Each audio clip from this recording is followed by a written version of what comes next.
And now, as we do every week here on our Saturday night edition of Sports Central, we take you inside MMA. Tonight we got a return visit, an encore from our neighbor right here in North Hollywood, Karo the Heat Parisyan, and coming up 2 weeks from tonight, it's in the next UFC. It's called Breakthrough in Atlanta at the Phillips Arena.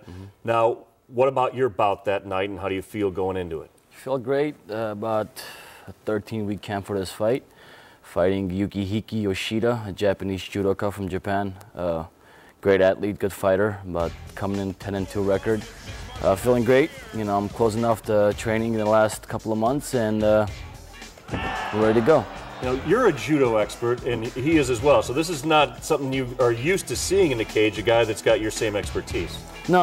I've never fought a judo guy ever. I fought guys that have judo skills here and there, but specifically a guy at his caliber, where he was on the 2002 world team, I think, and very tough guy in judo. He's won numerous nationals. I've won 7 nationals myself in the country, but when you come from Japan, it's a little different story. I was going to say, when you talk about the different styles in MMA, would you prefer going against someone that has a similar style with you or a different style? You know what? Yeah and no. Just because if I'm going against a guy that's a 10-time Olympic champion, let's just say, it's impossible, obviously. No, I would like not to go with him because obviously he's got my strength. But then again, it's the first time in my life I'm going to say this. This is not a judo match, it's an MMA competition. So I put all my fights with my punches and my takedowns at the same time, you know. So I punch my way into my throws at the same time. I like my opponents are just kickboxers, they're stand-up guys where I like to take them down and impose my will on top of them.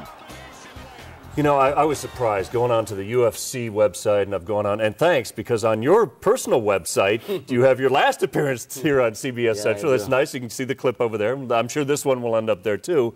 But on the UFC site, it said professional accomplishments, none.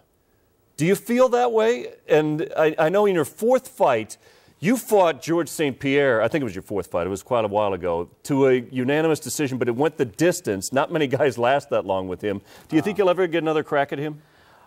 You know what? It's a very interesting question. It's because me and George are in the same camp together now.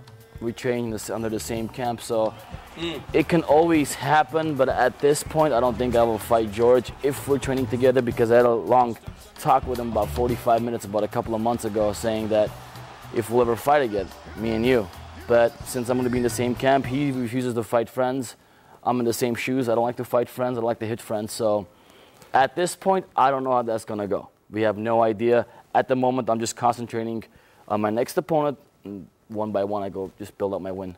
You know, we were talking about Randy Couture recently, and he really wants Fedor. And you know, sort of forcing USC right now to make a decision where he says, look, I want the best of the best, regardless of their affiliation. Are we getting closer to that right now in MMA? UFC will not make that fight happen, most likely, because Fedor already refused to fight in the UFC. Right. On, I guess, some contract issues. But at this time, Fedor and Randy will probably happen in the near future. I don't know what show or where it will happen, but as a personal friend of Randy Couture and as a fan of Randy Couture, I would love to see that fight happen. Sure. And we'd love to see you get a title shot. By the way, Kobe's 30th, you're turning 26 on Thursday, I believe, right? Wow, look happy at that. birthday! Thank you very much. A premature happy birthday for you, and I know it. And good luck in Atlanta 2 weeks from tonight.